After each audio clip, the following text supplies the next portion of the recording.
이스라엘 자손이 애굽 땅을 떠난 지 3개월이 되던 날 그들이 시내 광야에 이르니라. 그들이 르비딤을 떠나 시내 광야에 이르러 그 광야에 장막을 치되 이스라엘이 거기 산 앞에 장막을 치니라. 모세가 하나님 앞에 올라가니 여호와께서 산에서 그를 불러 말씀하시되 너는 이같이 야곱의 집에 말하고 이스라엘 자손들에게 말하라. 내가 애굽 사람에게 어떻게 행하였음과 내가 어떻게 독수리 날개로 너희를 업어 내게로 인도하였음을 너희가 보았느니라. 세계가 다 내게 속하였나니 너희가 내 말을 잘 듣고 내 언약을 지키면 너희는 모든 민족 중에서 내 소유가 되겠고 너희가 내게 대하여 제사장 나라가 되며 거룩한 백성이 되리라. 너는 이 말을 이스라엘 자손에게 전할지니라. 모세가 내려와서 백성의 장로들을 불러 여호와께서 자기에게 명령하신 그 모든 말씀을 그들 앞에 진술하니 백성이 일제히 응답하여 이르되 여호와께서 명령하신 대로 우리가 다 행하리이다. 모세가 백성의 말을 여호와께 전하매 여호와께서 모세에게 이르시되 내가 빽빽한 구름 가운데서 내게 임함은 내가 너와 말하는 것을 백성들이 듣게 하며 또한 너를 영영히 믿게 하려 함이니라. 모세가 백성의 말을 여호와께 아뢰었으므로 여호와께서 모세에게 이르시되 너는 백성에게로 가서 오늘과 내일 그들을 성결하게 하며 그들에게 옷을 빨게 하고 준비하게 하여 셋째 날을 기다리게 하라. 이는 셋째 날에 나 여호와가 온 백성의 목전에서 시내산에 강림할 것임이니 너는 백성을 위하여 주의 경계를 정하고 이르기를 너희는 삼가 산에 오르거나 그 경계를 침범하지 말지니 산을 침범하는 자는 반드시 죽임을 당할 것이라. 그런 자에게는 손을 대지 말고 돌로 쳐 죽이거나 화살로 쏘아 죽여야 하리니 짐승이나 사람을 막론하고 살아남지 못하리라 하고 나팔을 길게 불거든 산 앞에 이를 것이니라 하라. 모세가 산에서 내려와 백성에게 이르러 백성을 성결하게 하니 그들이 자기 옷을 빨더라. 모세가 백성에게 이르되 준비하여 셋째 날을 기다리고 여인을 가까이 하지 말라 하니라. 아멘. 어제 살펴봤듯이 이드로 그 장인의 권면을 수용한 이 모세가 이제 하나하나 사람들을 세워가고 이제 공동체를 정비합니다. 그래서 이제 우리가 그냥 쭉 볼 때는 이제 공동체가 하나 세워져 가는구나, 이렇게 든든하게 서가는구나라고 평가할 수 있어요. 자, 어떤 사람들을 세워갔습니까? 어제 세 가지를 말씀드렸는데 혹시 기억나십니까? 하나님을 두려워하는 사람, 그리고 진실한 사람, 그리고 마지막이 뭐였습니까? 불의를 좋아하지 않는 사람, 불의를 미워하는 사람을 세워라.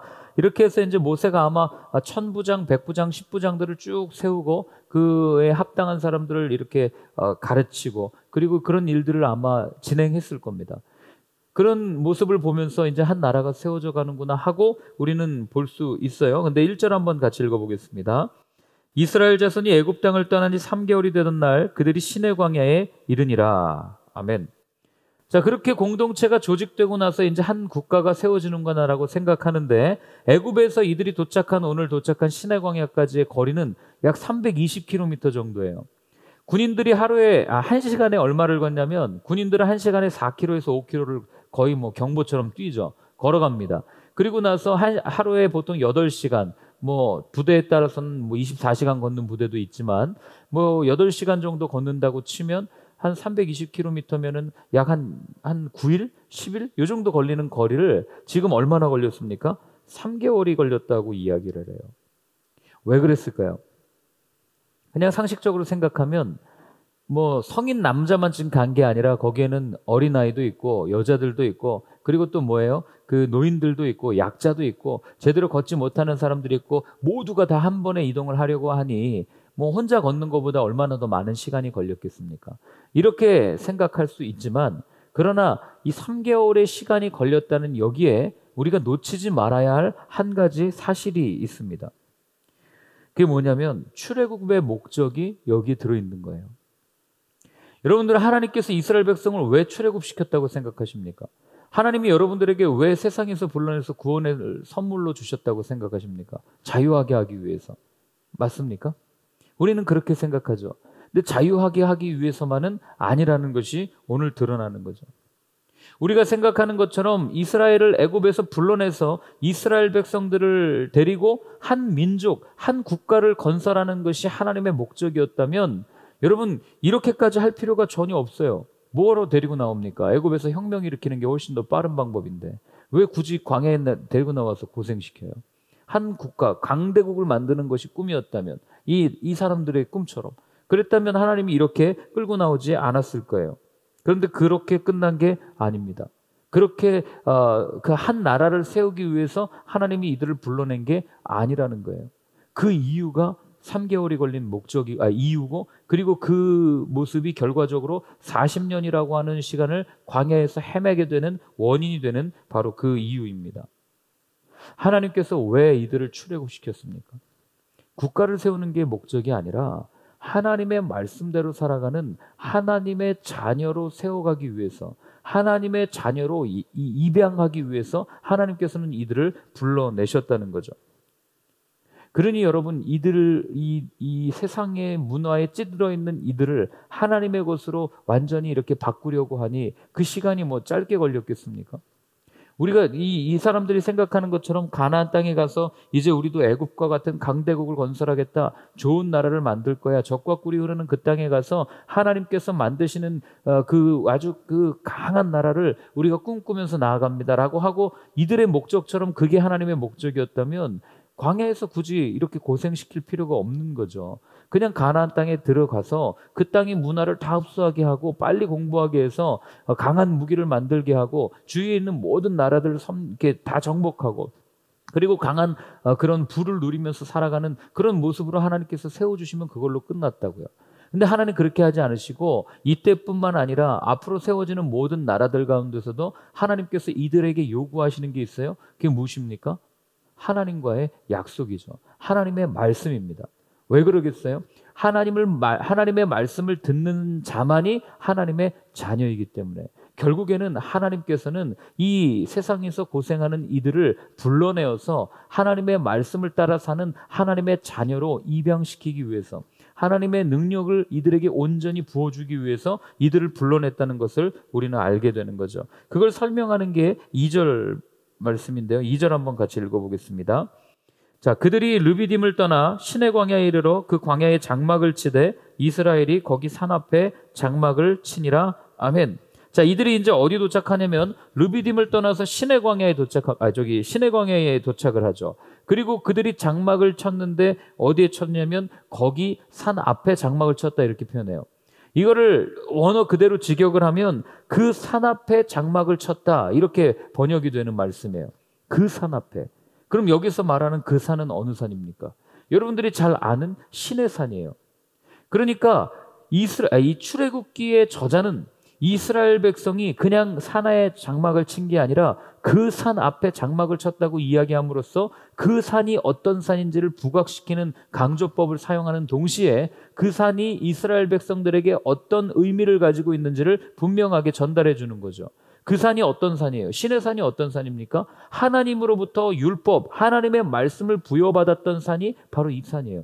그러니까 이스라엘 백성이 출애굽한 목적, 이스라엘 백성이 하나님의 하나님을 따라 여기까지 온 목적은 이 하나님의 말씀을 받기 위함이라는 것이 출애굽기의 구조 속에서 드러나고 강조되는 거죠. 자, 3절부터 6절까지를 같이 한번 읽습니다. 모세가 하나님 앞에 올라가니 여호와께서 산에서 그를 불러 말씀하시되 너는 이같이 야곱의 집에 말하고 이스라엘 자손에게 말하라. 내가 애굽 사람에게 어떻게 행하였음과 내가 어떻게 독수리 날개로 너희를 업어 내게로 인도하였음을 너희가 보았느니라. 세계가 다 내게 속하였나니 너희가 내 말을 잘 듣고 내 언약을 지키면 너희는 모든 민족 중에서 내 소유가 되겠고 너희가 내게 대하여 제사장 나라가 되며 거룩한 백성이 되리라. 너는 이 말을 이스라엘 자손에게 전할지니라. 아멘. 자, 오늘 여기 본문에 보면은요, 이제 하나님께서 이들을 왜 여기까지 데리고 왔는지를 분명하게 말씀하십니다. 하나님의 자녀, 하나님의 백성이 어떤 백성이에요? 오늘 본문에 따르면 하나님의 인도를 받는 백성이 하나님의 그 백성이라는 그 말이죠. 하나님의 인도하심을 받는. 오늘 거기 뭐라고 되어 있습니까? 내가 너희를 업어 여기로 인도했다, 이렇게 표현하고 있지 않습니까? 그러니 하나님의 백성은 하나님의 인도하심을 받는 백성이기 때문에 자기의 의지로 살아가는 백성이 아니에요. 자기의 뜻을 가지고 살아가는 백성이 아닙니다. 우리 그리스도인들도 마찬가지죠. 우리는 주님을 따르는 사람들이에요. 예수님의 십자가를 지고 걸어가는 사람들이에요. 그런데 그리스도인이라고 말하면서도 여전히 내 의지와 내 뜻이 너무 중요해가지고 그를 따라 살아간다면 여러분, 우리는 그리스도인이 아닐 확률이 아주 높아요. 그리스도를 내 입신양명을 위해서 이용할 뿐, 예수님을 온전히 따라가는 삶이 아닐 때가 더 많은 거죠. 여러분 군인들 한번 제가 아까 얘기했으니까 한번 생각해 볼까요? 군인들이 누구의 명령을 들어요? 상관의 명령을 듣습니다. 전쟁이 났는데 상관의 명령에 거부하면 어떻게 되는지 아세요? 즉각 처형이에요. 그 자리에서 총살형 시킬 수 있습니다. 그런데 군인이 상관의 명령을 듣고 명령을 수행해야 되는데 그 명령 듣지 않고 내 생각에는 이게 말이 안 돼. 이거 따랐다 우리 이 대대장 말 따랐다가는 우리 다 전멸이야. 하고 다른 데로 가면 어떻게 되겠어요? 그 자리에서 죽이는 거예요. 이 똑같은 거예요. 우리가 주님을 따른다고 이야기하는데 정말 주님이 우리의 상관, 우리를 인도하시는 분, 그리고 우리를 끝까지 책임지시는 분이라면 그분을 따라갑니다라고 말은 하지만 그런데 그분의 말씀이 별로 중요하지 않은 거죠. 왜요? 내가 더 중요하니까. 내 생각이 더 중요하니까. 그러니 여러분 오늘날 교회가 이렇게 어려운 거 아니겠어요? 교회가 이렇게 힘든 거 아니겠습니까? 그냥 말씀대로만 살면 별로 문제될 게 없어요. 근데 말씀대로 안 살아요. 그리고 말씀도 이걸 꼭 자기한테만 맞춰서 해서 그래요. 그러니 여러분 이게 정리가 되겠습니까? 제가 어린아이들 가르치고 할 때 이 도화지판에다 그림 그려놓고 성경을 읽어줘요. 그리고 여호수아를 읽어주든 엘리야의 얘기를 읽어주고 막 읽어주면 이제 자기가 뭐가 되고 싶은지 성경에서 한번 그려보자 하면 다 요셉 되고 싶대요. 다 자기가 모세래요. 다 자기가 엘리야래요. 다 자기가 능력을 행하는 하나님의 사람이래요. 우리가 이렇게 성경을 해석하면은요, 내 삶이 바뀌질 않아요. 여러분, 우리가 정확하게 성경을 해석하려면 이 본문 안에 나타나 있는 가장 죄스럽고 가장 추잡한 사람의 나를 대입하면은 정확하게 해석이 됩니다. 근데 우리는 그렇게 하려고 하지 않아요. 다 엘리야가 되려고 그러고, 다 여호수아가 되려고 그러고. 그렇지 않다니까요. 우리는 나중에 나오겠지만 이 모세한테 반역하는 고라당의 모습이 우리의 모습이어야 돼요. 그리고 앞에서 그 모세에게 반항하고 모세를 힘들게 했던 그 이스라엘 백성의 모습이 우리의 모습이라고 생각하고 성경을 해석하고 읽어가야 우리가 하나님의 말씀을 온전히 해석해 나갈 수 있다는 거죠. 근데 우리는 그런 영웅 심리에 빠져가지고 내가 너무 소중해서 나는 항상 주인공이어야 하는 거예요.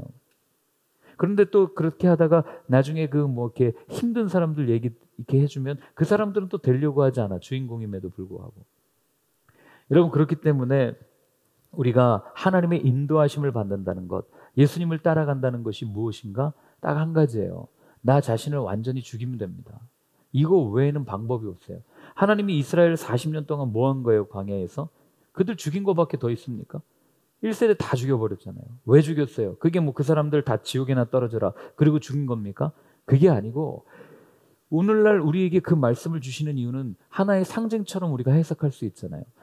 옛 습관, 옛 자아, 여전히 팔딱거리는 내 자아를 완전히 광야에서 죽이지 않으면 하나님께 사용받는 인생이 될 수 없다는 것이 출애굽기가 우리한테 들려주는 거예요. 그렇기 때문에 저는 저뿐만 아니라 우리 모두가 정말 하나님의 인도하심을 받고 싶다면, 예수님을 온전히 따라가고 싶다면 우리의 자아를 오늘도 십자가에 못 박고 나는 죽고 예수님으로 살겠습니다 하는 이 결단이 우리 가운데 있었으면 좋겠어요. 근데 이렇게 죽을 때 하나님이 어떤 은혜를 주시냐면요, 거기 보면은 하나님 뭐라고 그러십니까? 너희가 세계가 다 내게 속하였으니 말을 잘 듣고 이렇게 하면 너희가 모든 민족 중에서 내 소유가 될 거야, 이렇게 얘기해요. 여기서 소유라는 말은 세굴라라는 단어예요. 세굴라. 이 세굴라라는 단어는 어떤 단어냐면 하나님께서 뭐라고 그래야 돼요? 두 번째 힘을 가지고 있는 사람, 제2인자라고 그러나요?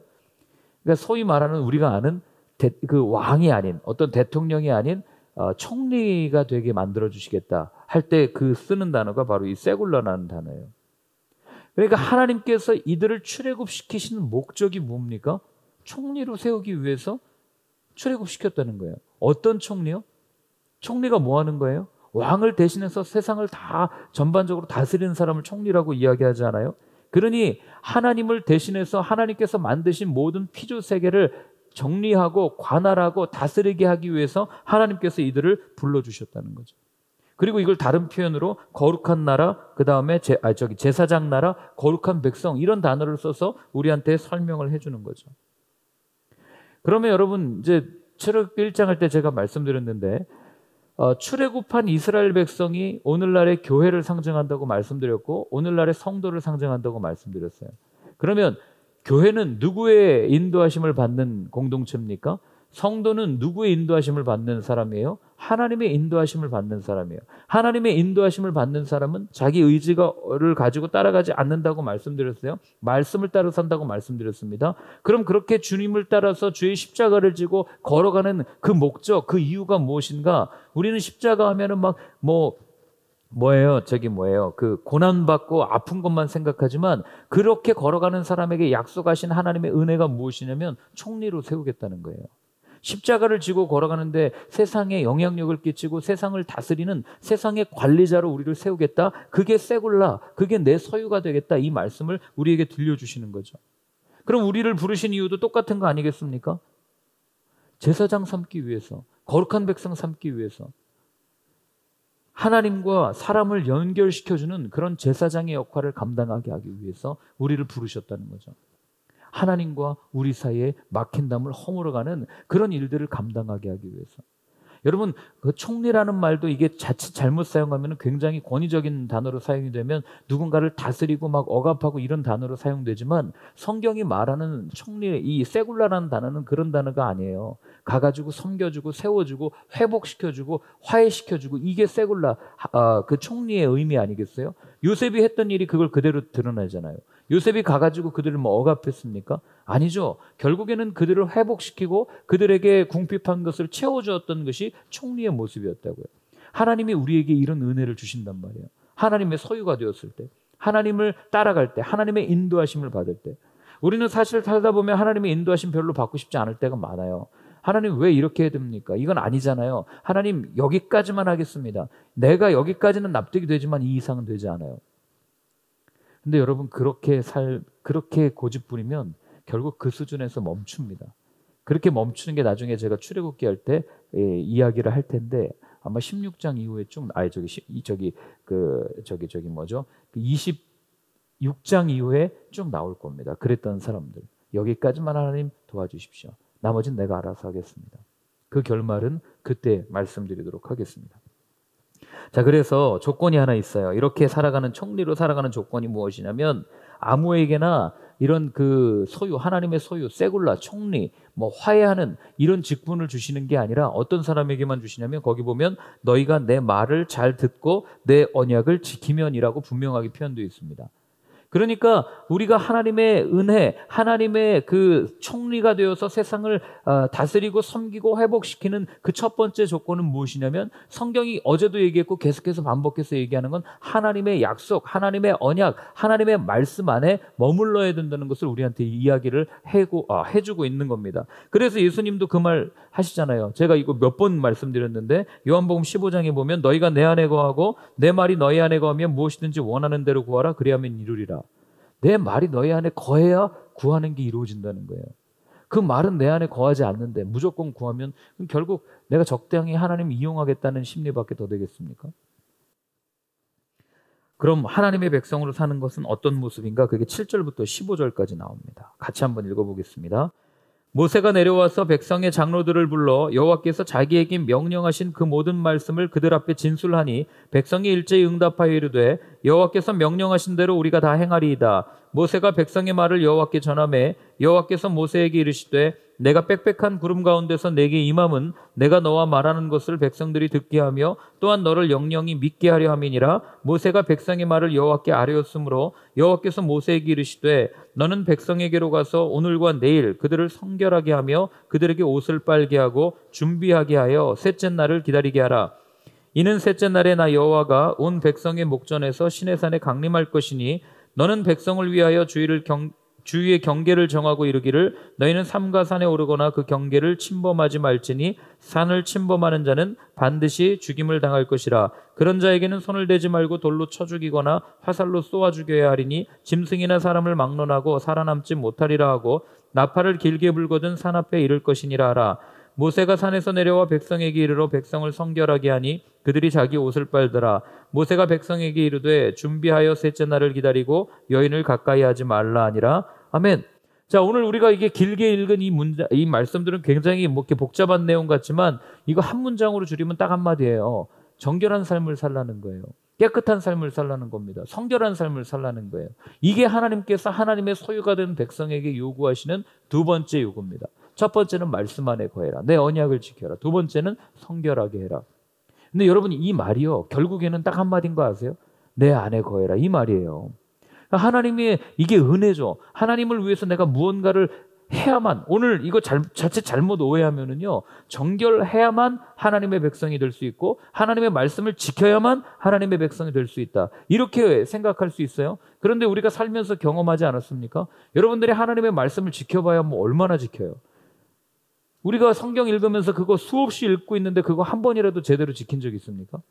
제가 전에도 한번 그런 고민을 말씀드린 적이 있는데, 제가 성경 읽을 때마다 늘 시험 들고 이렇게 마음이 어려운 게 뭐냐면, 성경에 수없이 많은 단어가 있어요. 그런데 그 중에 한 단어 이거 지키는 게 너무 어려워요. 예를 들면 뭐 용서, 사랑, 진실, 진리, 요거 하나 붙잡고 일주일 동안 씨름한 적도 있어요. 제가 거짓말하지 않고 정직한 삶을 살아야지 그 말씀을 읽고 그거대로 정직이라는 단어를 붙들고 그걸 지키려고 한번 발버둥 쳐봤는데요. 여러분 정직하기가 얼마나 어려운지 아십니까?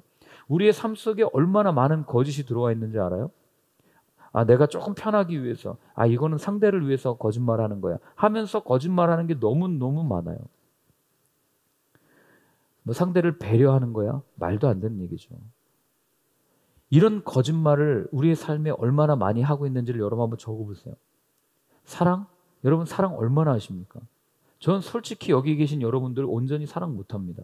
이게 제 솔직한 마음이에요. 어떻게 사랑할 수 있어요? 제가 여러분들을 저만큼 사랑했으면 여러분들이랑 같이 살죠. 근데 여러분들이 저의 모르는 모습도 분명히 있을 거고, 여러분들도 마찬가지 아닙니까? 나 이외에 다른 사람은 어떻게 온전히 사랑해요? 같이 사는 사람도 온전히 사랑하기 힘든데 공동체에서 모였다고 정말 우리가 사랑하며 삽니까? 그러니 여러분 우리가 성경에 나오는 이 작은 단어 하나하나를 지켜나가는 게 얼마나 어려운지를 우리가 알아요. 그래서 이 말씀대로 살아야지, 그 말씀을 지켜야만 하나님의 백성이 된다? 그럼 우리 아무도 하나님의 백성이 될 수가 없다고요. 내가 정결을 해야만 하나님의 백성으로 그 공동체에 들어갈 수 있다? 내가 정결한 삶을 살아야지? 여러분 뭐 얼마나 정결한 삶을 살아요? 매일매일 부정한 삶 사는 게 우리의 모습 아니에요? 눈만 뜨면 누군가 쳐다보면서 째려보고, 입만 열면 누군가의 그 안 좋은 모습을 이야기하고, 이 사람한테 얘기하고 저 사람한테 얘기하고, 내가 옳다는 것을 증명하기 위해서 여기 가서 편 만들고 저기 가서 편 만들고, 이게 우리의 모습 아니냐고요. 그러니 여러분 우리의 있는 이 모습 가지고는 하나님의 백성이 될래야 될 수가 없는 게 우리의 삶이에요. 근데 하나님은 오늘 두 가지를 얘기하거든요. 뭐라고 얘기해요? 말씀을 지켜라, 그 다음에 정결해라, 그러면 내 소유가 될 거야. 이게 무슨 말이에요? 거룩이라는 것, 그리고 이 말씀을 지킨다는 것, 이건 내 힘으로 되는 게 아니고요. 그분 안에 거할 때만 가능한 거예요. 그러니 오늘 본문도 가만히 읽으면 하나님이 얘기해요. 내 안에 거하라고. 그러니 하나님이 우리에게 요구하시는 건 딱 하나예요. 뭐를 하고 뭐를 안 하고 기준을 정해가지고 이게 옳고 그르고를 따지지 말고 그냥 내 안에 거해라. 내 안에 거하면 너 실수할 수도 있어. 너 넘어질 수도 있어. 그러나 내 안에 거하면 내가 너를 내 소유로 삼을 거야. 내가 너를 제사장 나라, 그 다음에 거룩한 백성으로 삼을 거야. 그게 오늘 하나님께서 우리에게 주시는 말씀이에요. 여러분 이걸 구약적인 사고, 그 다음에 이 문맥 그대로를 가지고 우리 앞에 이게 잣대를 들여놓고 생각하면요, 아무도 여기에서 부합돼서 제사장 나라로 살아갈 사람이 아무도 없어요. 그러나 분명한 것, 예수님이 이걸 다시 한번 해석해 주시지 않습니까? 너희가 내 안에 거하고 내 말이 너희 안에 거하면 무엇이든지 원하는 대로 구하라. 그러면 이루리라. 그분 안에 거하는 것. 그렇기 때문에 하나님의 사랑, 하나님의 은혜는 놀라운 거예요. 사람에게 많은 것을 요구하고 많은 것을 이렇게 바라는 것 같지만 그 딱 하나예요. 내 안에 거해라. 그러니까 부모가 자녀 이렇게 할 때, 야 그냥 다른 거 하지 마, 내 안에 거해. 이게 똑같은 거잖아요. 하나하나 다 챙겨주고 그냥 아이가 내 안에만 있으면 아이는 안전한 거예요. 근데 아이가 내 안에 있다고, 내 품 안에 있다고 해서 얘가 사고 안 칩니까? 얼마나 사고를 많이 쳐요. 가다가 엎어지고, 그 다음에 하지 말라는 거 하고. 그렇다고 내 자식이 아니에요? 아니잖아요. 그래도 내 자녀잖아요. 아프든 뭐 힘들게 하든 그래도 내 품 안에 있으니까 내 자녀 아닙니까? 이게 하나님이 우리에게 바라시는 거고, 이게 하나님이 출애굽을 시키신 목적이에요. 어떤 나라를 건설해서 너희들 강대국을 만들 거야, 너희들 이걸 하면은 내 백성이고 안 하면 내 백성이 아니야, 이런 조건을 주기 위함이 아니라는 거예요. 그래서 제가 오늘 이렇게 열불을 내서 말씀드리는 이유가 뭐냐면 이제 내일 모레부터 출애굽기 20장 나가죠. 거기에는 수많은 계명들이 나옵니다. 율법들이 나와요. 법전들이 나와요. 이거 그대로 해석하면 여러분 우리는 아무도 하나님의 백성이 될 사람이 없어요. 그러나 오늘 이걸 꼭 기억하십시오. 제가 그때도 다시 한번 말씀드리겠지만 하나님 안에 거하는 것, 하나님 안에서 거룩함을 누리는 것. 오늘도 여기 보면 산에 가까이 나오고 하나님의 그 바운더리 안으로 이들을 모두 모아놓거든요. 그게 하나님 안에 거한다는 하나의 상징적인 모습입니다.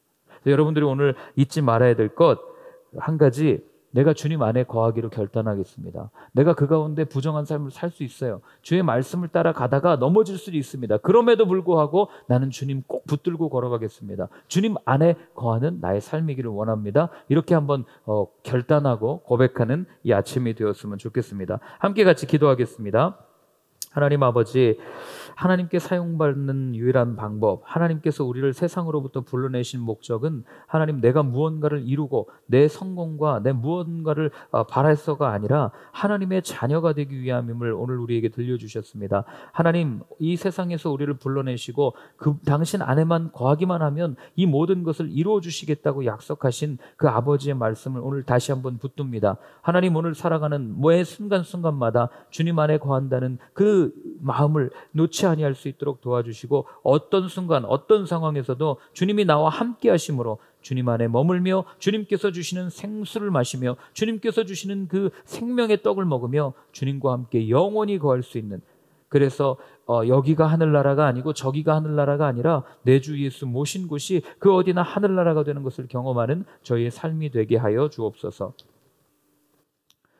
이제는 우리 주 예수 그리스도의 크신 은혜와 하나님 아버지의 사랑과 성령의 인도하심이 주님 안에 머물기로 결단하며 다짐하고 주님께 간구하는 모든 분들 머리 위에 이제로부터 영원까지는 함께하여 주옵시기를 간절히 축원하옵나이다. 아멘.